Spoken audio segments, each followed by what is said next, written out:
Hello दोस्तों, welcome to my channel PR knowledge centre. आप लोग का स्वागत है हमारे चैनल पर। समाज शास्त्र जो हम कर रहे हैं आज, इसमें क्लास 11 का, इसमें हम करेंगे चैप्टर नंबर 5 जो है समाज शास्त्र अनुसंधान एवं पद्धतियाँ। तो सोशियोलॉजी बहुत इंपॉर्टेंट है आपकी जीएस 1 के लिए। अगर आप यूपीएससी की तैयारी कर रहे हैं, यूपीएससी में सोसाइटी का पोर्शन जो है यहाँ से कवर मैक्सिमम हो जाएगा, और बाकी तो करंट पे डिपेंड होता है। बाकी सोशियोलॉजी अगर आपका ऑप्शनल है तो ये पढ़ना मस्ट है, आपके लिए बहुत इंपॉर्टेंट है। और वैसे भी बहुत सारी चीज़ों के लिए, सब चीज़ों के लिए आप कोई जीएस 1 2 3 4 कुछ भी प्रिपरेशन कर रहे हैं, सोशियोलॉजी एक रोल अच्छा प्ले करता है। तो चलिए स्टार्ट करते हैं सोशियोलॉजी। अब उसको वन बाय वन पढ़ेंगे ताकि आप इसका रिविजन अच्छे से कर सके और खुद से नोट्स बनाए, ना कि मैं बनवाऊँ आपको, ठीक है। तो चलिए स्टार्ट करते हैं सोशियोलॉजी चैप्टर 5, समाज शास्त्र अनुसंधान एवं पद्धतियाँ।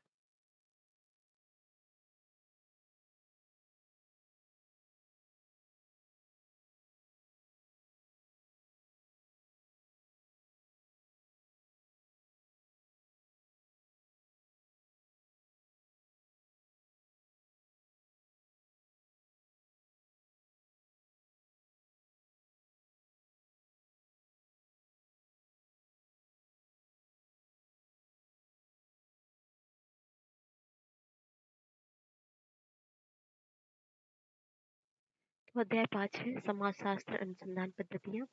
क्या आपको कभी आश्चर्य हुआ है कि समाजशास्त्र जैसे विषय को सामाजिक विज्ञान क्यों कहा जाता है?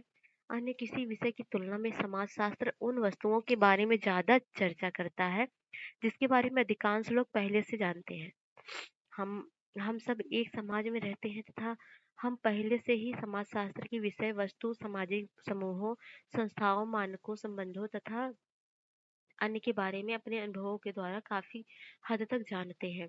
तब यह पूछना उचित लगता है कि अ, वह क्या है जो समाज शास्त्रियों को समाज के अन्य लोगों से अलग बनाता है?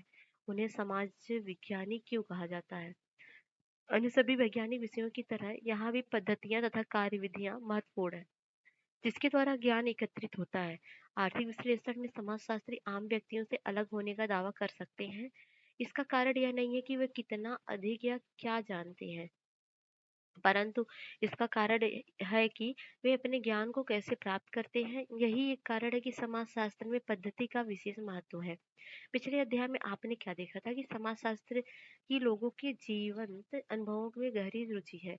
उदाहरण के लिए मित्रता या धर्म या बाजारों में मोल भाव करने जैसी सामाजिक प्रघटनाओं का अध्ययन करते समय समाजशास्त्री सिर्फ दर्शकों को दर्शकों का प्रेक्षण ही नहीं करना चाहते, अपितु इसमें शामिल लोगों की भावनाओं तथा विचार भी जानना चाहते हैं।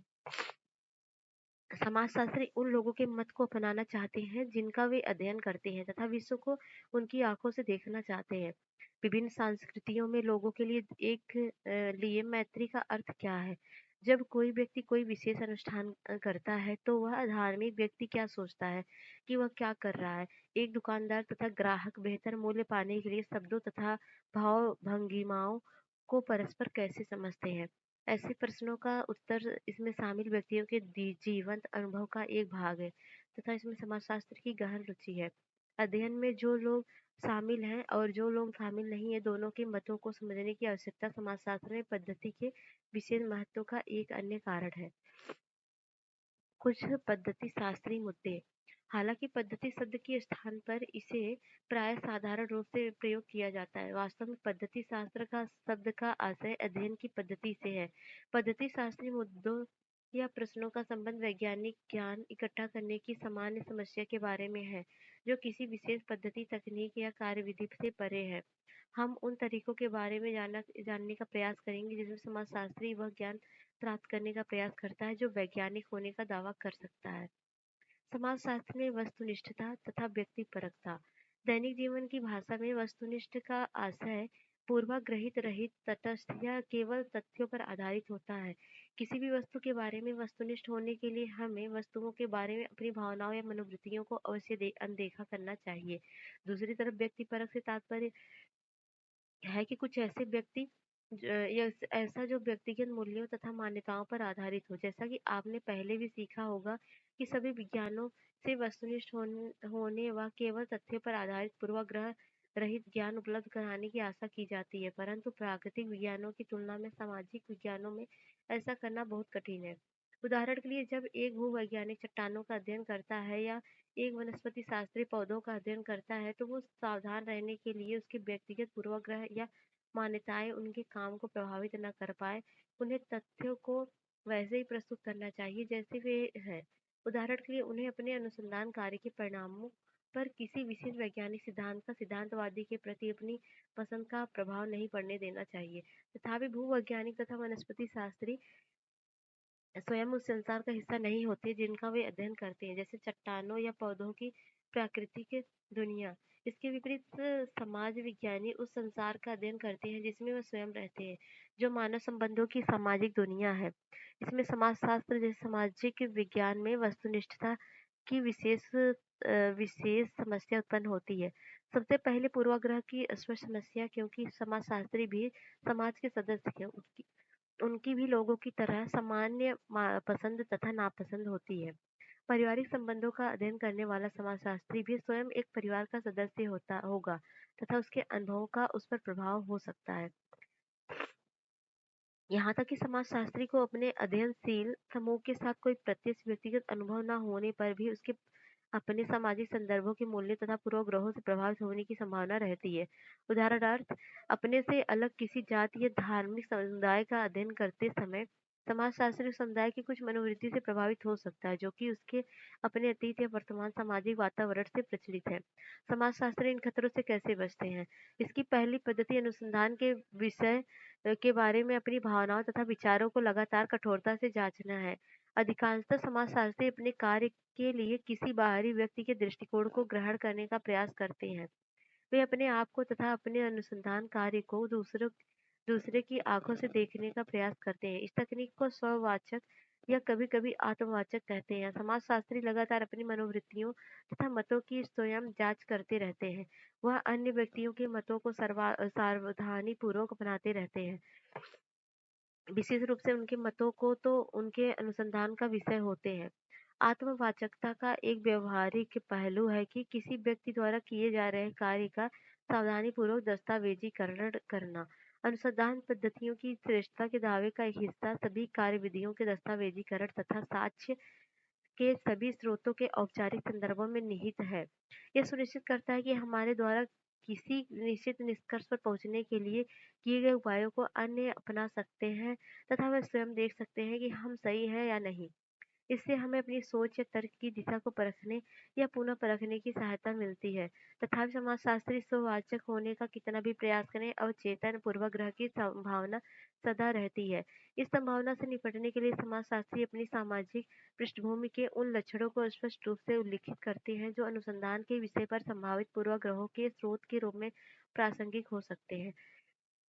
यह पाठकों को पूर्वाग्रह की संभावना से सचेत करता है तथा अनुसंधान अध्ययन को पढ़ते समय यह उन्हें मानसिक रूप से इसकी क्षतिपूर्ति करने के लिए तैयार करता है। अध्याय 1 के उस अनुभाग को आप पुनः पढ़ सकते हैं जिसमें सामान्य बौद्धिक ज्ञान तथा समाजशास्त्र में अंतर के बारे में चर्चा की गई है। समाजशास्त्र में वस्तुनिष्ठता के साथ एक अन्य समस्या यह है कि सामान्यतः सामाजिक विश्व में सत्य के अनेक रूप होते हैं।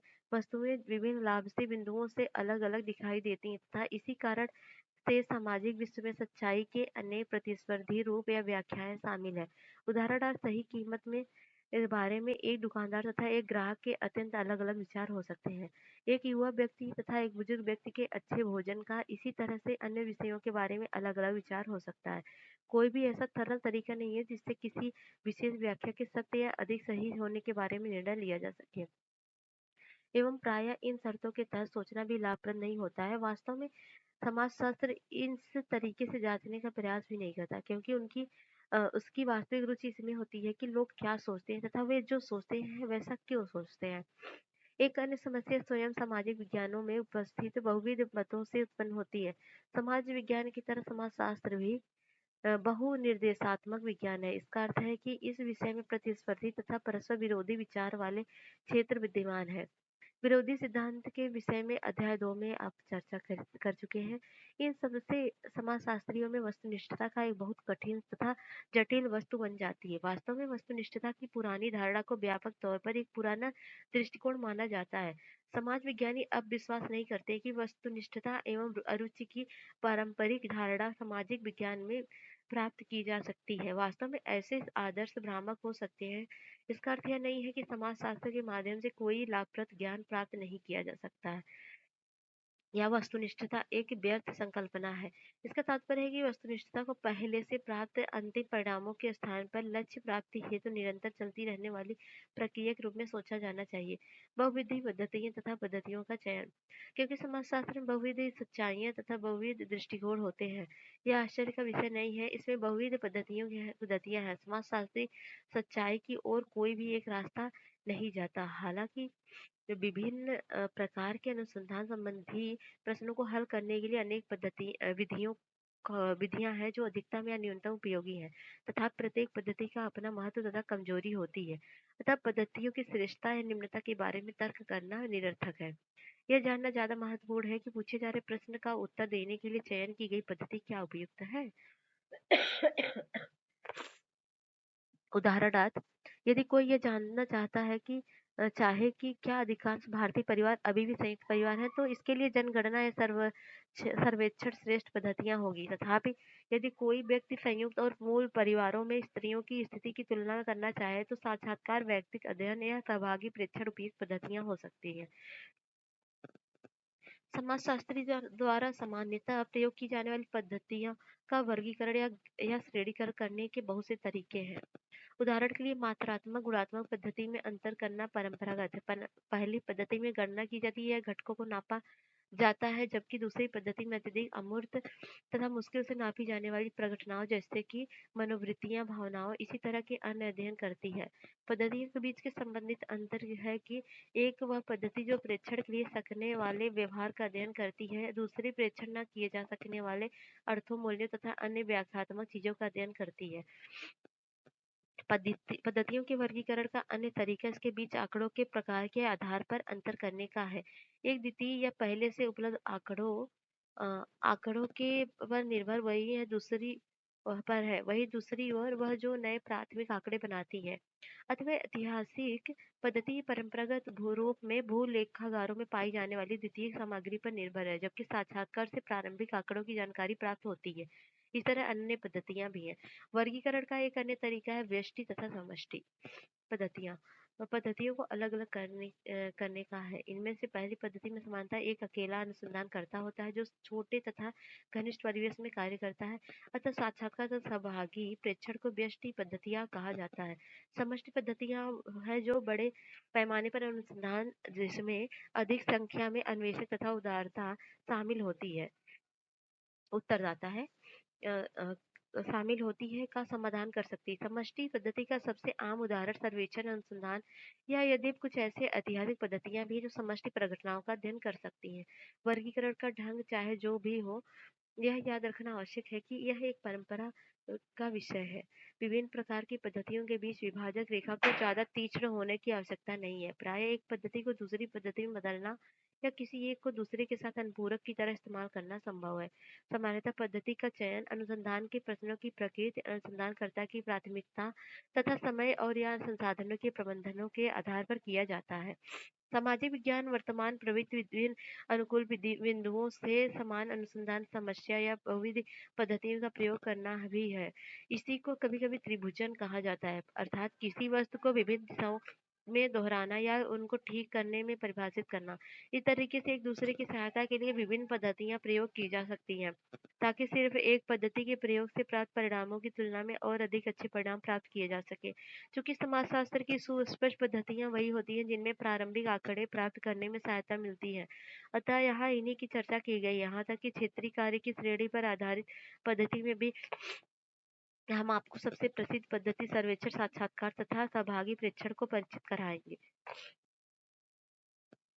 सहभागी प्रेक्षण समाजशास्त्र के विशेष रूप से सामाजिक मानव विज्ञान ने लोकप्रिय सहभागी प्रेक्षण का आशय एक विशेष पद्धति से है जिसके द्वारा समाजशास्त्री उस समाज, संस्कृति तथा लोगों के बारे में सीखता है जिनका वह अध्ययन कर रहा होता है।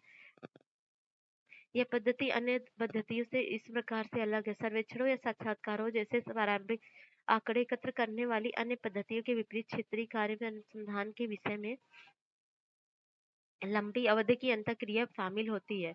सामान्यतः समाजशास्त्री या सामाजिक मनोवैज्ञानिक कई महीने, लगभग 1 वर्ष या कभी-कभी इससे ज़्यादा भी उन लोगों के बीच अपनी उनकी तरह बनकर व्यतीत करते हैं, जिनका उन्हें अध्ययन करना होता है।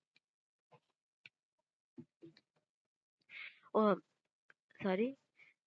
जिनका बाहरी अर्थात वहाँ का निवासी ना होने के कारण मानव विज्ञानी को अपने आप को मूल निवासियों की संस्कृति में उनकी भाषा सीखकर उनके प्रतिदिन के जीवन में निकट के सहभागी बनकर उनमें से ही मिलना पड़ता है, ताकि समस्त स्पष्ट या अस्पष्ट ज्ञान तथा कौशल को प्राप्त किया जा सके, जो कि अंदर के निवासियों के पास होता है। यदि समाजशास्त्री मानव विज्ञानी की रुचि कुछ विशेष क्षेत्रों में होती है, सहभागी प्रेक्षण क्षेत्रीय कार्य का समग्र लक्ष्य समुदाय के जीने के महत्वपूर्ण तरीके सिखाना होता है, मतलब सीखना होता है। वास्तव में यह एक बच्चे के उदाहरण है जैसा है, जिसमें समाजशास्त्री तथा मनोविज्ञानी से आशा की जाती है कि वो अपने अपनाए गए समुदायों के बारे में प्रत्येक वस्तु ठीक उसी प्रकार संपूर्ण तरीके से सीखे, जैसे कि एक छोटा बच्चा संसार के बारे में सीखता है।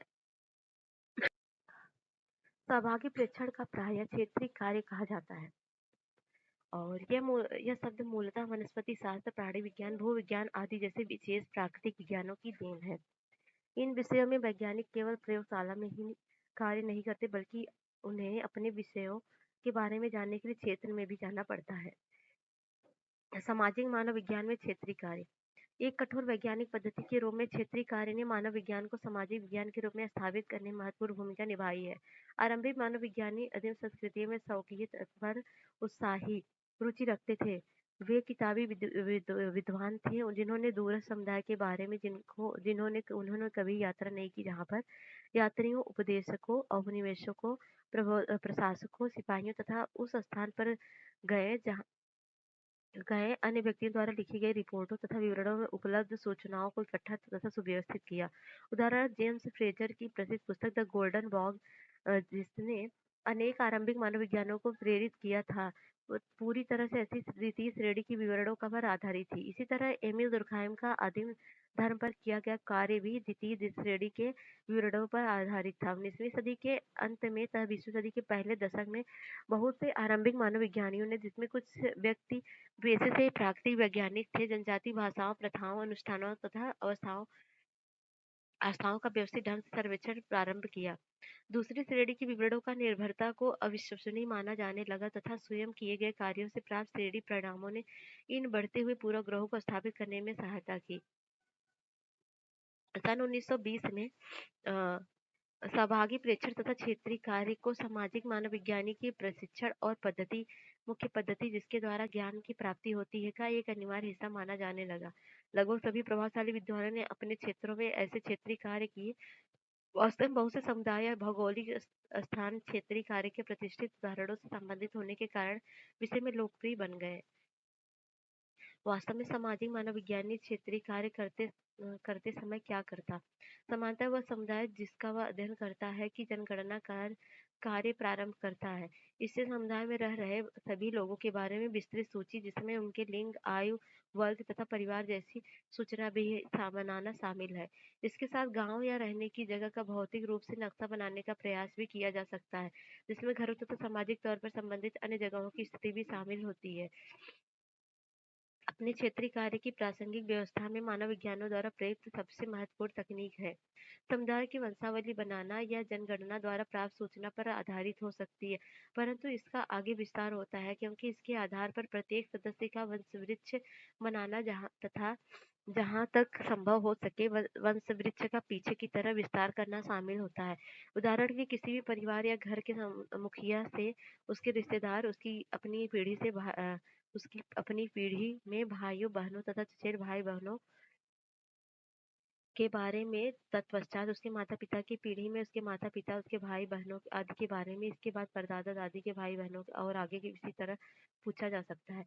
यह कार्य उतनी ही पीढ़ियों तक के लिए किया जा सकता है जितना व्यक्ति याद रख सकता है। किसी एक व्यक्ति से प्राप्त सूचना की जांच अन्य संबंधियों से वही प्रश्न पूछकर की जा सकती है तथा पुष्टि होने के बाद एक विस्तृत वंशवृक्ष बनाया जा सकता है। यह अभ्यास सामाजिक विज्ञानियों को समुदाय की नातेदारी व्यवस्था को समझने में सहायता करती है। साथ ही किसी व्यक्ति से व्यक्ति व्यक्ति के जीवन में विभिन्न संबंधी किस प्रकार की भूमिका निभाते हैं तथा इन संबंधों को कैसे बनाए रखना जाता है, इसका एक पता चलता है। एक वंशावली मानव विज्ञानी को समुदाय की संरचना के बारे में जानने में सहायता करती है तथा व्यवहारिक दृष्टि से उन्हें लोगों में मिलने तथा समुदाय की जीवन शैली में घुलने मिलने में सहायक होती है। इस आधार पर से चलकर मानव विज्ञानी लगातार समुदाय की भाषा सीखता है। वह समुदाय के जीवन का प्रेक्षण करता है तथा एक विस्तृत नोट तैयार करता है जिससे सामुदायिक जीवन के महत्वपूर्ण पक्षों का उल्लेख होता है। मानव विज्ञानियों की रुचि विशेष रूप से त्योहारों, धार्मिक या अन्य समूह घटनाओं, आजीविका के साधनों, पारिवारिक संबंधों, बच्चों के पालन पोषण के साधनों जैसे प्रसंगों से होती है। इन संस्थाओं व्यवहारों के बारे में जानने के लिए मानव विज्ञानी को उस वस्तु के बारे में अंतहीन प्रश्न पूछने पड़ते हैं जिन्हें समुदाय के सदस्य कोई महत्व नहीं देते हैं। इस भावना के तहत मानव विज्ञानी को एक बच्चे की तरह होना चाहिए तथा हमेशा क्यों, क्या एवं अन्य प्रश्न पूछते रहना चाहिए। इसके लिए मानव विज्ञानी अधिकांश सूचना हेतु एक या दो व्यक्तियों पर निर्भर होता है। ऐसे व्यक्तियों को सूचना दाता या सूचना दाता प्रारंभ मुख्य सूचना दाता कहा जाता है। इसके लिए प्रारंभिक दिनों मूल सूचना दाता शब्द का भी प्रयोग किया जाता था। सूचना दाता मानव विज्ञानी के लिए अध्यापक का काम करते हैं और तथा मानव विज्ञान अनुसंधान की संपूर्ण प्रक्रिया में अत्यंत महत्वपूर्ण कार्यकर्ता होते हैं। इसी तरह से क्षेत्रीय कार्य के दौरान मानव विज्ञानी द्वारा बनाए गए विस्तृत क्षेत्रीय नोट भी समान रूप से महत्वपूर्ण होता है। इसको प्रतिदिन बिना किसी त्रुटि के लिखा जाना चाहिए। तो ये क्या है? ब्रोनिस्लाव मैलिनोवस्की तथा क्षेत्रीय कार्य की खोज। हालांकि वे पहले व्यक्ति नहीं थे जिन्होंने इस पद्धति का प्रयोग किया था। अन्य विद्वानों द्वारा विश्व भर में इसे विभिन्न रूपों में जांचा जा चुका था। ब्रोनिस्लाव मैलिनोवस्की पोलैंड के एक मानव विज्ञानी थे जो ब्रिटेन में बसे हुए थे। ऐसा व्यापक तौर पर माना जाता है कि जिन्होंने क्षेत्रीय कार्य को सामाजिक मानव विज्ञान की एक विशेष पद्धति के रूप में स्थापित किया। सन 1914 में यूरोप में प्रथम विश्व युद्ध होने के समय वह ऑस्ट्रेलिया की यात्रा पर थे जो कि उस समय ब्रिटिश साम्राज्य का एक भाग था। क्योंकि युद्ध में पोलैंड जर्मनी के साथ था, इसलिए ब्रिटेन द्वारा शत्रु घोषित किया गया था तथा पोलैंड को नागरिक होने के कारण मेलिनो इसकी तकनीकी रूप से शत्रु देश का निवासी बन गए। वास्तव में वह लंदन स्कूल ऑफ इकोनॉमिक्स में एक सम्मानित प्रोफेसर थे तथा ब्रिटिश तथा ऑस्ट्रेलिया के सत्ताधारियों के साथ उनके बहुत अच्छे संबंध थे, परंतु तकनीकी रूप से शत्रु देश का निवासी होने के कारण कानून के अनुसार उनका एक विशेष जगह में ही सीमित तथा नजरबंद रहना जरूरी था। मेलिनोव्स्की अपने मनोविज्ञानी अनुसंधान के लिए ऑस्ट्रेलिया की अनेक जगहों तथा दक्षिण प्रशांत महासागरों के द्वीपों की यात्रा करना चाहते थे। अतः उन्होंने सत्ताधारी से अनुरोध किया कि उनकी नजरबंदी दक्षिणी प्रशांत से टोब्रियांड द्वीपों में करने की अनुमति दी जाए, जो कि एक ब्रिटिश ऑस्ट्रेलिया के कब्जे में था। इस पर ऑस्ट्रेलिया सरकार ने सहमति प्रदान कर दी और दी तथा उनकी यात्रा के लिए वित्त पोषण भी दिया था। मेलिनोव्स्की ने ट्रोबियान द्वीपों में 1.5 वर्ष व्यतीत किए। वह वहां के मूल गांवों में एक तांबू में रह रहे हैं। में राजस्थानी भाषा सीखी तथा उनकी संस्कृति के बारे में सीखने के लिए वहां के मूल निवासियों के साथ गहन अंतःक्रिया की। उन्होंने प्रेक्षणों का सावधानीपूर्वक विस्तृत रिकॉर्ड रखा तथा दैनिक किताबें लिखी। वे पुस्तकें शीघ्र लोकप्रिय हो गई तथा आज भी उन्हें क्लासिक्स माना जाता है। उनके ट्रोबियान्ड अनुभव से पहले भी मालिनोव्स्की ने विश्वास व्यक्त किया कि मानव विज्ञान का भविष्य मानव विज्ञान तथा मूल्य संस्कृति के बीच बिना किसी माध्यम के सीधे अंतःक्रिया पर आधारित है। वह मानते थे कि वह विषय तथा प्रतिभा संपन्न शौक की स्थिति में आगे नहीं बढ़ेंगे जब तक कि इसके अभ्यासकर्ता भाषा का गहनता से सीखकर स्वयं व्यवस्थित ढंग से प्रेक्षण करने का कार्य नहीं करेंगे। यह प्रेक्षण अनुसंधान के विषय क्षेत्र में ही करना होगा, अर्थात वह प्रेक्षण करने के लिए मानव विज्ञानी हो। इस उद्देश्य हेतु कस्बे या बाहर बुलाए गए मूल निवासियों के साक्षात्कार के स्थान पर स्थानीय लोगों के बीच रहना होगा, जहां वहां के जीवन को देखना होगा। जिस प्रकार वह घटित होता है, दुभाषीय के प्रयोग से भी बचना होगा। यह तभी संभव है जब मानव विज्ञानी मूल निवासियों से स्वयं सीधे बातचीत करें। तभी उनकी संस्कृति के बारे में सही तथा प्रामाणिक सूचना प्राप्त हो सकती है। लंदन स्कूल ऑफ इकोनॉमिक्स में उनकी प्रभावी स्थिति तथा टोबियान्ड में उनके कार्य की ख्याति से मेलिनोव्स्की को मानव विज्ञान के विद्यार्थियों को दिए जाने वाले प्रशिक्षण में क्षेत्रीय कार्य को संस्थापक रूप से उनका एक अनिवार्य हिस्सा बनाने के अभियान में सहायता प्राप्त हुई। इसने विषय को एक कठोर विज्ञान जो विद्वतापूर्ण इज्जत का हकदार है की तरह स्वीकृति मिलने में सहायता की।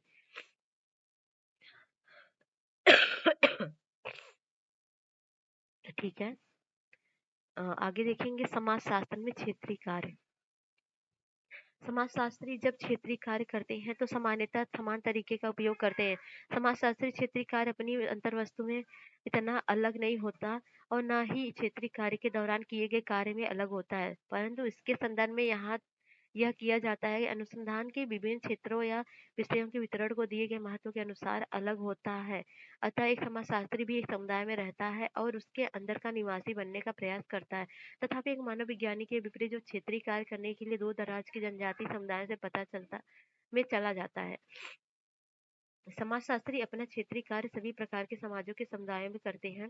साथ ही समाजशास्त्री क्षेत्रीय कार्य में क्षेत्र में रहना आवश्यक नहीं नहीं है। यदि भी उसे अपना अधिकांश समय समुदाय के सदस्यों के साथ बिताना पड़ता है। उदाहरण के लिए अमेरिकी समाजशास्त्री विलियम फोर्टे वाइडे ने अपना क्षेत्रीय कार्य एक बड़े शहर में इटालियन अमेरिकन गंदी बस्ती की गली गली के सदस्यों के गैंग के बीच किया तथा वह अपनी प्रसिद्ध पुस्तक स्ट्रीट कॉर्नर सोसाइटी लिखी। वह इस क्षेत्र में लगभग 3.5 वर्ष तक घूमते रहे तथा अपना समय गैंग या समूह के सदस्यों के बीच बिताया, जिसमें से अधिकांश अत्यंत गरीब बेरोजगार युवा थे। यह प्रवासियों के समुदाय की अमेरिका में जन्मी पहली पीढ़ी थी। हालांकि समाजशास्त्री क्षेत्रीय का कार्य यह उदाहरण विज्ञान मानव विज्ञानी क्षेत्रीय कार्य के काफी निकट है, फिर भी इसमें महत्वपूर्ण अंतर है। समाजशास्त्री क्षेत्रीय कार्य को सिर्फ इस प्रकार होने की आवश्यकता नहीं है, यह अलग से भी किया जा सकता है। उदाहरण के लिए जैसा कि दूसरे अमेरिकन समाजशास्त्री मिशेल बुराओ के कार्य में किया गया, उन्होंने शिकागो कारखाने में अनेक महीनों तक कारीगर के रूप में कार्य किया तथा कामगारों के दृष्टिकोण से कार्य के अनुभव के बारे में लिखा। और भारतीय समाजशास्त्र में जिस तरह के ग्रामीण अध्ययन के क्षेत्रीय कार्य पद्धतियों का प्रयोग किया गया वह एक महत्वपूर्ण तरीका है। सन 1950 में अनेक भारतीय तथा विदेशी समाजशास्त्री मानव वैज्ञानिक गांवों के जीवन तथा समाज पर कार्य करने लगे। गांव में जनजातीय समुदायों जिनका अध्ययन आरंभिक मनोविज्ञानी द्वारा किया गया था की भूमिका निभाई। यह भी एक सीमित समुदाय था तथा इतना छोटा था कि वह अकेले व्यक्ति द्वारा इसका अध्ययन किया जा सकता था। अर्थात समाजशास्त्री गांव में लगभग प्रत्येक को जान सकता था तथा वहां के जीवन का पता लगा सकता था। तथा मानव विज्ञान का सरोकार अधिकतर आदिमी समुदायों से होने के कारण उपनिवेशवादी भारत में राष्ट्रवादियों में यह लोकप्रिय नहीं था। अनेक शिक्षित भारतीयों का मानना था कि मानव विज्ञान जैसे विषयों में औपनिवेशिक पूर्वाग्रह शामिल है, क्योंकि औपनिवेशिक समाजों के विकासात्मक सकारात्मक पहलुओं के स्थान पर उनके गैर आधुनिक पक्षों को उजागर करते थे। इसलिए समाजशास्त्रियों के लिए केवल जनजातियों का अध्ययन करने के स्थान पर गांव तथा गांव वालों का अध्ययन करना ज्यादा स्वीकार्य तथा महत्वपूर्ण था। आरंभिक मानव विज्ञानी तथा उपनिवेशवाद के बीच संबंधों पर भी प्रश्न पूछे जाने लगे। वास्तव में अम, मेलिनो इवान प्रीचार्ड तथा अनेक अन्य व्यक्तियों द्वारा किए गए क्लासिक क्षेत्रीय कार्य इस तथ्य के कारण संभव हो पाया कि वे लोग एवं स्थान जहाँ क्षेत्रीय कार्य किया गया था औपनिवेशिक साम्राज्य का हिस्सा थे तथा यह उन देशों द्वारा शासित थे जहां से पश्चिमी मानव विज्ञानी आए थे। यदि पद्धति शास्त्रीय कारणों के बजाय गांव गांव पर किए गए अध्ययन इसीलिए अधिक महत्वपूर्ण हो जाते हैं क्योंकि भारतीय समाजशास्त्र को एक ऐसा विषय उपलब्ध कराया जो नए स्वतंत्र भारत में अत्यंत रुचिकर था। सरकार की रुचि विकासशील ग्रामीण भारत में थी। राष्ट्रीय आंदोलन विशेष रूप से महात्मा गांधी ग्राम उत्थान कार्यक्रमों से सक्रिय रूप से भाग ले रहे थे। यहाँ तक कि शहरी शिक्षित भारतीय भी ग्रामीण जीवन में अत्यधिक रुचि ले रहे थे क्योंकि उनमें अधिकतर के कुछ पारिवारिक तथा वर्तमान ऐतिहासिक संबंध गाँव से थे। इससे बढ़कर गांव ऐसी जगह थी जहां अधिकांश भारतीय रहते थे। इन्हीं कारण से गांव के अध्ययन भारतीय समाजशास्त्र का अत्यंत महत्वपूर्ण हिस्सा बन गए थे, जहां ग्रामीण समाज का अध्ययन करने के लिए क्षेत्रीय कार्य पद्धति अत्यंत अनुकूल थी। सहभागी प्रेक्षण की कुछ सीमाएं। आप पहले ही देख चुके हैं कि सहभागी प्रेक्षण क्या कर सकता है। इसका मुख्य ताकत यह है कि अंदर के व्यक्ति के दृष्टिकोण से जीवन की महत्वपूर्ण तथा विस्तृत तस्वीर उपलब्ध कराता है। यह आंतरिक दृष्टिकोण ही है जो क्षेत्रीय कार्य करने के लिए दिए गए समय तथा प्रयास के अत्यधिक निवेश के बदले में प्राप्त होता है। अधिकांश अन्य अनुसंधान पद्धतियां काफी लंबे समय के उपरांत क्षेत्र का विस्तृत ज्ञान होने का दावा नहीं कर सकती क्योंकि वे सामान्यतः संक्षिप्त तथा जल्दी में किए गए क्षेत्रीय दौरे पर आधारित होती है। क्षेत्रीय कार्य में प्रारंभिक प्रभाव में सुधार करने की गुंजाइश होती है जो कि प्राय त्रुटिपूर्ण या पूर्वाग्रहित हो सकते हैं। यह अनुसंधानकर्ता को रुचि के विषय में हुए परिवर्तन को जानने तथा विभिन्न परिस्थितियों का संदर्भ के प्रभाव जानने में भी सहायक होता है करता है मतलब सहायता करता है। उदाहरण किसी अच्छी फसल के साल में और बुरी फसल के साल में सामाजिक संरचना या संस्कृति के विभिन्न पक्षों को जाना जा सकता है। रोजगार बेरोजगार व्यक्तियों का व्यवहार अलग अलग हो सकता है आदि। क्योंकि सहभागी प्रेक्षण क्षेत्र में पूरा समय व्यतीत करता है, इसलिए उन अनेक त्रुटियों या पूर्वग्रहों से बच जा सकता है, जिसमें सर्वेक्षणों, प्रश्नावलियों तथा अल्पकालीन प्रेक्षणों के द्वारा नहीं बचा जा सकता। परंतु सभी अनुसंधान पद्धतियों की तरह क्षेत्रीय कार्य की भी कुछ कमजोरियां, अन्यथा सभी समाज विज्ञानी इसी एक पद्धति का प्रयोग कर रहे होते। अपनी प्रकृति के कारण क्षेत्रीय कार्य में लंबे समय तक चलने वाला तथा किसी एक अकेले अनुसंधानकर्ता द्वारा किया जाने वाला गहन अनुसंधान निहित होता है। अतः यह विश्व के एक छोटे से भाग को भी अनुसंधान में शामिल कर पाता है। सामान्यतः यह अकेला गांव या छोटा समुदाय होता है, पर हम कभी भी निश्चित नहीं कर सकते कि मानव विज्ञानी या समाजशास्त्री द्वारा क्षेत्रीय कार्य के दौरान किए गए प्रेक्षण बड़े समुदाय अर्थात गांवों के क्षेत्रों या देशों में भी अधिक रूप से समान होंगे, या फिर ऐसा अपवाद स्वरूप होता है। शायद यह क्षेत्रीय कार्य की सबसे बड़ी कमजोरी है। क्षेत्रीय कार्य पद्धति की एक अन्य महत्वपूर्ण सीमा यह होती है कि हमें यह पता नहीं होता कि यह मानव विज्ञान की आवाज है या फिर उन लोगों की जिनके बारे में अध्ययन किया गया है। वास्तव में इसका उद्देश्य उन लोगों के मतों का ही प्रतिनिधित्व माना जाता है जिनका अध्ययन किया गया है, परंतु उनकी सदैव संभावना रहती है कि मानव विज्ञानी द्वारा चेतन और अवचेतन मन से उनके नोट्स भी लिखी गई किन बातों का चयन किया गया है तथा वह पाठकों के सामने इस अपनी पुस्तक का निबंध से कैसे प्रस्तुत करता है, क्योंकि हमारे पास मानव विज्ञानी के कथन के अतिरिक्त कोई अन्य रूप उपलब्ध नहीं होता। अतः इसमें सदैव त्रुटि या पूर्वाग्रह की संभावना बनी रहती है। यद्यपि यह जोखिम अधिकांश अनुसंधान पद्धतियों में विद्यमान रहता है। समानता क्षेत्रीय कार्य पद्धति की आलोचना एक पक्षी संबंधों के कारण भी की जाती है, जिन पर वे आधारित होती है।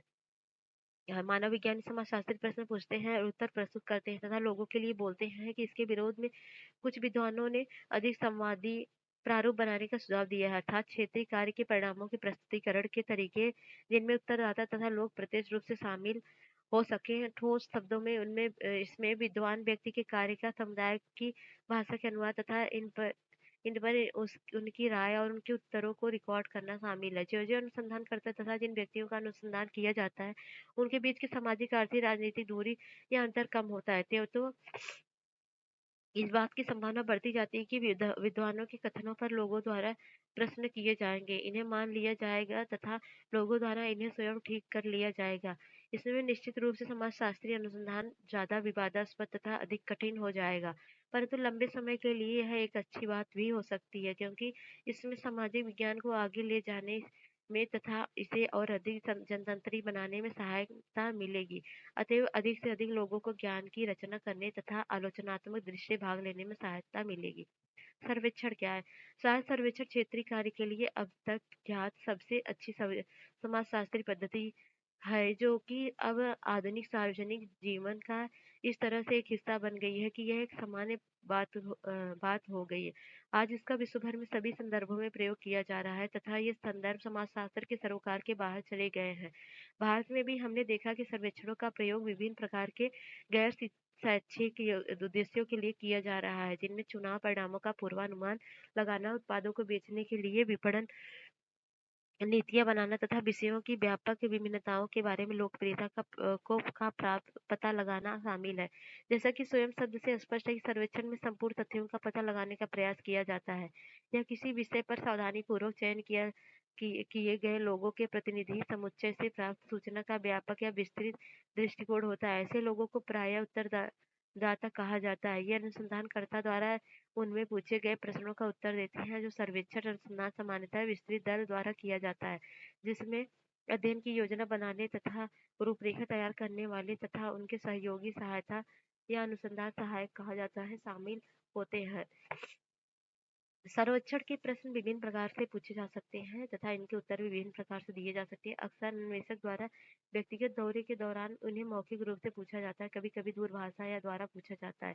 अन्वेषक द्वारा लाई गई डाक द्वारा प्राप्त प्रश्नावलियों में भी उत्तर लिखे जा सकते हैं। कंप्यूटर तथा दूरसंचार तकनीक के बढ़ते प्रयोग के फलस्वरूप आज इलेक्ट्रॉनिक रूप में सर्वेक्षण करना भी संभव हो गया है।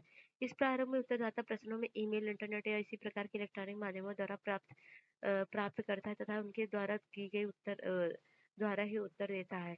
यह एक दूसरा तरीका लिंक विवरण के माध्यम में इंटरनेट वेबसाइट पर जाकर डिजिटल रूप से उपलब्ध प्रारूप को भरना भी होता है। जनगणना तथा राष्ट्रीय सांख्यिकी संगठन प्रत्येक 10 वर्ष में किया जाने वाला भारत में जनसंख्या सर्वेक्षण विश्व में इस प्रकार का सबसे बड़ा सर्वेक्षण है। चीन तथा ऐसी नियमित जनगणना नहीं होती है।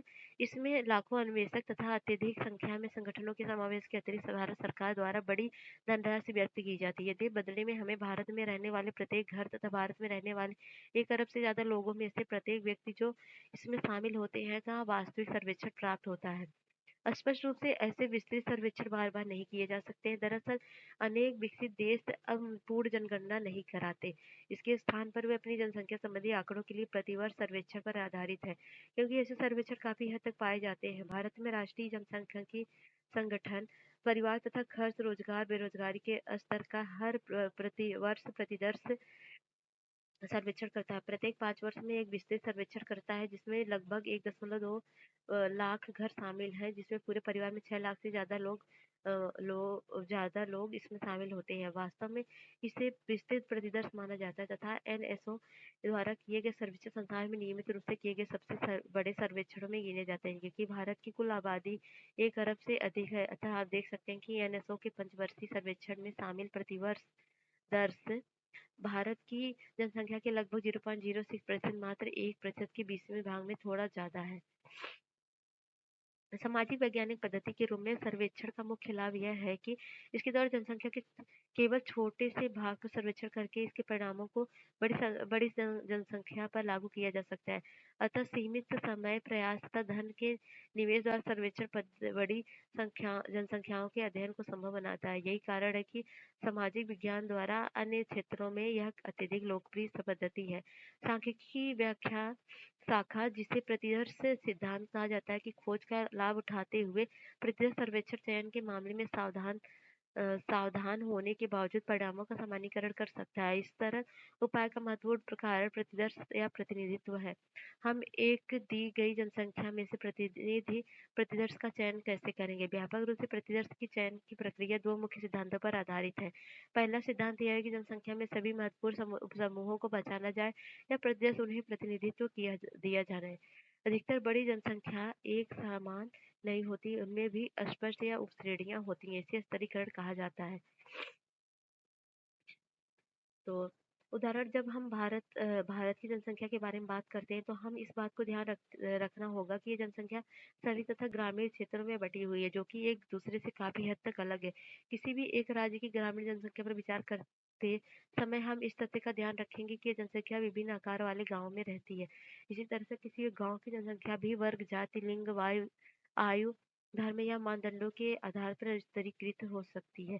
संचित स्तरीकरण की धारणा हमें बताती है कि प्रतिदर्श का प्रतिनिधित्व दी गई जनसंख्या के सभी संबंध स्तरों की विशेषताओं को दर्शाने की सक्षमता पर निर्भर है।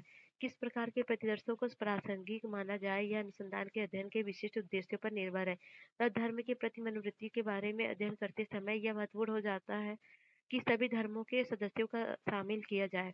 मजदूर संघों के प्रति मनोवृत्तियों पर अनुसंधान करते समय कामगारों, प्रबंधकों तथा उद्योगपतियों को शामिल करना चाहिए। प्रतिदर्श चयन का दूसरा सिद्धांत वास्तविक इकाई अर्थात व्यक्ति या गांव का या घर का चयन पूर्णतया अवसर आधारित होना चाहिए। इसे यादृच्छिकरण कहा जाता है, जो कि स्वयं संभावित की संकल्पना पर आधारित है। आपने अपने गणित पाठ्यक्रम में संभाव्यता के बारे में पढ़ा होगा। संभाव्यता का आशय घटना के घटित होने के अवसरों से है। उदाहरण के लिए, जब हम सिक्का उछालते हैं तो यह या तो चित्त की ओर पड़ता है या फिर पट की ओर। सामान्य सिक्का में चित्त या पट आने का अवसर संभावित लगभग एक समान है, अर्थात प्रत्येक का 50% है। वास्तव में जब आप सिक्का उछालते हैं तो दोनों में से कौन सी घटना होती है, अर्थात चित्त आता है या पट, यह पूरी तरह से अवसर पर निर्भर करता है और किसी बात पर नहीं। इस प्रकार के अवसरों को यादृच्छिक अवसर कहा जाता है।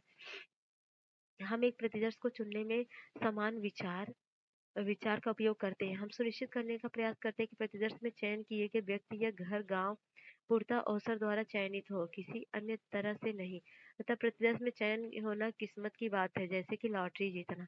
यह तभी हो सकता है जब यह सच हो कि प्रतिदर्श एक प्रतिनिधित्व प्रतिदर्श होगा। यदि कोई सर्वेक्षण दल अपने प्रतिदर्श में केवल उन्हीं गाँवों का चयन करता है जो मुख्य सड़क के निकट हो, या प्रतिदर्श यादृच्छिक का ये संयोगवश न होकर उद्देश्यपूर्ण होंगे। इसी तरह से यदि हम अधिकतर मध्यम वर्ग के घरों का या या अपने जानकार घरों का चयन करते हैं तो प्रतिदर्श पुनः उद्देश्यपूर्ण होंगे। मुख्य बिंदु यह है कि जनसंख्या में संबंधित स्तरों का पता लगाने के बाद प्रतिदर्श घरों या उत्तरदाताओं का वास्तविक चयन पूर्णतया संयोग के आधार पर होना चाहिए। हाँ, इसे विभिन्न तरीकों से सुनिश्चित किया जा सकता है। इसे प्राप्त करने के लिए विभिन्न तकनीकों का प्रयोग किया जा सकता है। इनमें समान रूप से लॉटरी निकालना, पैसे फेंकना, पासे फेंकना, इस उद्देश्य हेतु विशेष रूप से बनाई गई प्रतिदर्श नंबर प्लेटों का प्रयोग तथा हाल ही में गणकों या संगणकों द्वारा बनाई गई प्रतिदर्श संख्याएं शामिल है। एक प्रतिदर्श सर्वेक्षण का चयन कैसे किया जाता है, इन्हें जानने के लिए आइए हम एक ठोस उदाहरण लें। मान लीजिए हम उस परिकल्पना का जांच करना चाहते हैं जिसमें यह कहा गया है कि छोटे आपस में अधिक घनिष्ठता वाले बड़े समुदाय समुदाय बड़े अधिक अवैयक्तिक समुदायों की तुलना में ज्यादा अंतर सामुदायिक समन्वय की उत्पत्ति करते हैं। सरलता से समझने के लिए आइए मान लेते हैं कि हम भारत के किसी एक राज्य के ग्रामीण क्षेत्र में रुचि रखते हैं। प्रतिदर्श चयन करने की सरलतम संभावित प्रक्रिया राज्य के सभी गांवों की उनकी जनसंख्या उनकी जनसंख्या के साथ सूचना बनाने में प्रारंभ होगी। तो तत्पश्चात हमें छोटे या बड़े गांव के मानदंडों को परिभाषित करना होगा। गांव की मूल सूची से अब हमें सभी माध्यम गांवों के अर्थात जो ना तो छोटे हैं और ना ही बड़े हैं उनको हटाना होगा। अब हमारे पास गांवों के आकार के अनुसार एक संशोधित सूची है। हमारे अनुसार संबंधित प्रश्नों के अनुसार हम प्रत्येक स्तर पर अर्थात छोटे तथा बड़े गांवों को समान महत्व देना चाहते हैं। अतः हमने प्रत्येक स्तर से 10 गांवों को चुनने का निर्णय लिया। इसके लिए हम छोटे तथा बड़े गांवों की सूची को क्रम प्रदान करेंगे तथा प्रत्येक सूची से लॉटरी द्वारा 10-10 गांवों का चयन यादृच्छिक विधि द्वारा करेंगे। अब हमारे पास राज्य के 10 छोटे तथा 10 बड़े गांवों वाले प्रतिदर्श हैं तथा इन गांवों का अध्ययन यह जानने के लिए प्रारंभ कर सकते हैं कि हमारी प्रारंभिक परिकल्पना सही थी या नहीं। वास्तव में यह अत्यधिक सरल रूपरेखा है। वास्तविक अनुसंधान अध्ययनों में सामान्यतः अधिक जटिल रूपरेखा होती है जिसमें प्रतिदर्श चयन प्रक्रिया अनेक चरणों में विभाजित होती है तथा इनमें अनेक स्तर शामिल होते हैं, परंतु मूल सिद्धांत समान रहता है। एक लघु प्रतिदर्श सावधानी पूर्वक चयन किया जाए ताकि यह पूरी जनसंख्या का प्रतिनिधित्व कर सके। तत्पश्चात प्रतिदर्श का अध्ययन किया जाना जाता है और इसमें प्राप्त परिणामों का सामान्यीकरण कर इसे संपूर्ण जनसंख्या पर लागू किया जाता है। वैज्ञानिक ढंग से चयन किए गए प्रतिदर्श की सांख्यिकी विशेषताएं सुनिश्चित करती है कि प्रतिदर्श की अ, विशेषताएं जनसंख्या की विशेषताओं से घनिष्ठ रूप से मिलती है जिसमें इसे लिया गया है। इनमें सूक्ष्म अंतर हो सकते हैं परंतु ऐसे विचलन की संभावना को निर्धारित किया जा सकता है। इसमें सीमांत त्रुटि या प्रतिदर्श की त्रुटि कहा जाता है। यह अनुसंधानकर्ताओं की गलती से नहीं अपितु इस बात से उत्पन्न होती है कि हम बहुत बड़ी जनसंख्या के लिए छोटे प्रतिदर्श प्रयोग कर रहे हैं। प्रतिदर्श सर्वेक्षणों के परिणामों की सूचना देते समय अनुसंधानकर्ताओं को अपने प्रतिदर्श के आकार, रूपरेखा तथा सीमांत त्रुटि के बारे में अवश्य बताना चाहिए। तो सर्वेक्षण विधि की मुख्य विशेषता यह है कि अपेक्षाकृत कम समय तथा धन के द्वारा जनसंख्या के बारे में विस्तृत परिप्रेक्ष्य उपलब्ध कराती है। प्रतिदर्श जितना बड़ा होगा उसके सही प्रतिनिधि होने के अवसर उतने ही ज्यादा होंगे। यहाँ अत्यधिक महत्वपूर्ण उदाहरण जनगणना का है जिसमें पूरी जनसंख्या शामिल है। व्यवहार में प्रतिदर्श का आकार 30 से 40 से लेकर हजारों में हो सकता है। केवल प्रतिदर्श का आकार ही महत्वपूर्ण नहीं है, इसके चयन का तरीका ज्यादा महत्वपूर्ण है। वास्तव में प्रतिदर्श चयन के बारे में निर्णय प्रायः व्यवहारिक विचार विमर्श पर आधारित है। उन परिस्थितियों में जिनमें जनगणना का उपयोग व्यवहारिक तौर पर न किया जा सकता हो, वहां पर संपूर्ण जनसंख्या के अध्ययन हेतु सर्वेक्षण की अध्ययन के उपलब्ध साधन होते हैं। सर्वेक्षण का महत्वपूर्ण लाभ यह है कि यह अन्य समग्र तस्वीर उपलब्ध कराता है, अर्थात यह एक व्यक्ति के स्थान पर सामूहिकता के आधार पर बनी तस्वीर दिखाता है। बहुत सी सामाजिक समस्याएं तथा मुद्दे इस समग्र स्तर पर दिखाई देते हैं। इन्हें खोज के अत्यधिक सूक्ष्म स्तरों को बढ़ाना नहीं जा सकता। तथापि यह अनुसंधान पद्धति की तरह ही सर्वेक्षण को भी अपनी कमजोरियां होती हैं। इनमें सबसे व्यापक विस्तार की संभावना होती है। यह विस्तार की गहनता के मूल्य पर प्राप्त किया जाता है। सामान्यतः एक बड़े सर्वेक्षण के भाग के रूप में उत्तरदाताओं से गहन सूचना प्राप्त करना संभव नहीं होता है। उत्तरदाताओं की संख्या अधिक होने के कारण प्रत्येक व्यक्ति पर व्यय किया जाने वाला समय सीमित होता है। साथ ही अन्वेषकों की अपेक्षाकृत बड़ी संख्या द्वारा सर्वेक्षण प्रश्नावली उत्तरदाता को उपलब्ध कराई जाती है। सुनिश्चित करना कठिन होता है कि जटिल प्रश्नों या जिन प्रश्नों की विस्तृत सोचना चाहिए, उन्हें उत्तरदाताओं के ठीक एक ही तरीके से पूछा जाएगा। प्रश्न पूछने या उत्तर रिकॉर्ड करने के तरीके में अंतर होने पर सर्वेक्षण में त्रुटियां आ सकती है। यही कारण है कि किसी भी सर्वेक्षण के लिए प्रश्नावली की रूपरेखा सावधानीपूर्वक तैयार करनी चाहिए, क्योंकि इनका प्रयोग अनुसंधान के अतिरिक्त अन्य व्यक्तियों द्वारा किया जाएगा। अतः इसके प्रयोग के दौरान इसमें त्रुटि को दूर करने या संशोधित करने की थोड़ी बहुत संभावना रहती है। अन्वेषक तथा उत्तरदाताओं के बीच क्योंकि किसी प्रकार की दीर्घकालिक संबंध नहीं होते तथा इसके कारण कोई आपसी पहचान या विश्वास नहीं होता। किसी भी सर्वेक्षण में पूछे गए प्रश्न ऐसे होने चाहिए जो अजनबियों के मध्य पूछे जा सकते हैं तथा उनका उत्तर दिया जा सकता है। कोई भी निजी या संवेदनशील प्रश्न नहीं पूछा जा सकता। अगर पूछा भी जाता है तो उसका उत्तर सच्चाई पूर्वक देने के लिए स्थान पर सावधानी पूर्वक दिया जाता है। इस प्रकार की समस्याओं को कभी-कभी गैर प्रतिदर्श त्रुटियां कहा जाता है, अर्थात ऐसी त्रुटियां जिसकी प्रक्रिया के कारण ना हो, अपितु अनुसंधान रूपरेखा की कमी या त्रुटि के कारण हो या इसके कार्यान्वयन की विधि के कारण हो। दुर्भाग्यवश इनमें से कुछ त्रुटियों का पता लगाना तथा इससे बचना कठिन होता है।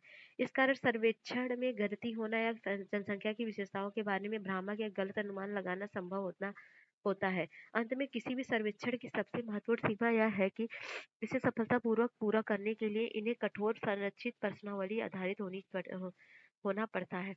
हालांकि प्रश्नावली की रूपरेखा चाहे कितनी भी अच्छी क्यों न हो, इसकी सफलता अंत में अन्वेषक या तथा उत्तरदाताओं की अंतःक्रियाओं की प्रकृति पर और विशेष रूप से उत्तरदाता की सद्भावना तथा सहयोग पर निर्भर करती है। साक्षात्कार साक्षात्कार मूलतः अनुसंधानकर्ता तथा उत्तरदाता के बीच निर्देशित बातचीत होती है।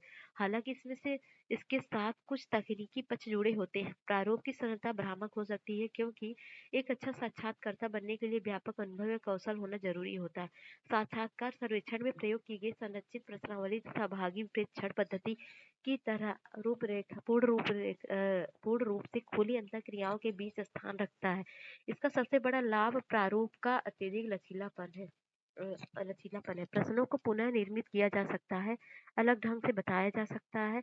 बातचीत में हुई प्रगति के अनुसार विषयों पर प्रश्नों का क्रम बदला जा सकता है। जिन विषयों पर अच्छी सामग्री मिल रही हो उन्हें विस्तारित किया जा सकता है तथा जिन मामलों में प्रतिकूल प्रतिक्रिया हो रही हो उन्हें संक्षिप्त रूप से पूछा जा सकता है या किसी अन्य अवसर के बाद में जानने हेतु स्थगित किया जा सकता है, और यह साक्षात्कार दौरान किया जा सकता है। दूसरी तरफ साक्षात्कार पद्धति के रूप में साक्षात्कार संबंधित लाभों के साथ अनेक हानियां भी हैं। इसका यही लचीलापन उत्तरदाता की मनोदशा बदल जाने के कारण या फिर साक्षात्कार करने की एकाग्रता में त्रुटि होने के कारण साक्षात्कार को कमजोर बना देता है। इस प्रकार इस अर्थ में यह अविश्वसनीय तथा अस्थिर प्रारूप है, जो जब कार्य करता है तो बहुत अच्छा करता है तथा जब असफल होता है तो बहुत बुरी तरह से होता है। साक्षात्कार लेने की अपनी शैलियाँ तथा इससे संबंधित विचार तथा अनुभव लाभों के अनुसार बदलते रहते हैं। कुछ व्यक्ति अत्यंत असंरचित प्रारूपों को प्राथमिकता देता है, जिनमें वास्तविक प्रश्न के स्थान पर विषय की जांच सूची की होती है।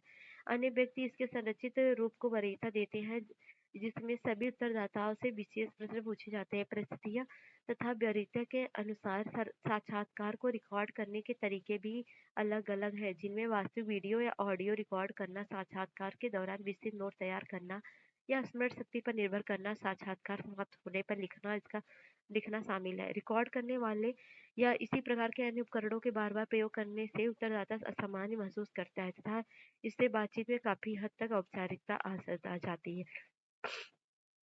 दूसरी तरफ जब रिकॉर्ड करने की अन्य व्यापक विधियों का प्रयोग किया जाता है तो कभी-कभी महत्वपूर्ण सूचना छूट जाती है, रिकॉर्ड नहीं हो पाती है।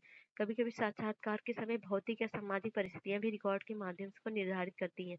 बाद में प्रकाशन के लिए साक्षात्कार को लिखने या अनुसंधान रिपोर्ट के हिस्से के रूप में लिखने का तरीका भी भिन्न हो सकता है। कुछ अनुसंधानकर्ता प्रतिलिपि को संपादित करना तथा इसे स्पष्ट नियमित वर्णनात्मक रूप से प्रस्तुत करना पसंद करते हैं, जबकि दूसरे मूल लाभ को यथासंभव वैसा ही बनाए रखना चाहते हैं जैसा इसके लिए हर संभव प्रयास करते हैं। साक्षात्कार को प्रायः अन्य पद्धतियों के साथ अनुपूरक के रूप में विशेषतया सहभागी प्रेक्षण तथा सर्वेक्षणाओं सर्वेक्षणों के साथ प्रयोग किया जा सकता है। महत्वपूर्ण सूचना दाता के साथ लंबी बातचीत से प्राय संकेंद्रित जानकारी प्राप्त होती है, जो साथ में लगाई गई सामग्री को स्पष्ट करती है तथा सही स्थान प्रदान करती है। इसी तरह से गहन साक्षात्कारों द्वारा सर्वेक्षण के निष्कर्षों को गहनता या व्यापकता प्राप्त होती है।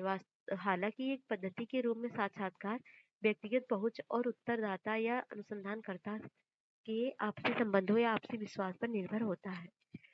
तो ये जो है सोशियोलॉजी का ये वाला चैप्टर तो खत्म होता है। तो इससे आपने क्या सीखा आप कमेंट बॉक्स में बताइएगा।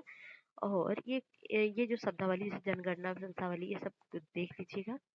ये सब अच्छे हैं जो पूछ लेते हैं। ठीक है? सबको देख लीजिएगा और क्वेश्चन देने का प्रयास करिएगा। कैसा लगा ये वीडियो बताइएगा ज़रूर। अपने दोस्तों भी प्लीज़, प्लीज़, प्लीज़ वीडियो को लाइक, शेयर, सब्सक्राइब ज़रूर करें। मिलते हैं नेक्स्ट वीडियो नेक्स्ट चैप्टर के साथ। तब तक के लिए जय हिंद, जय भारत।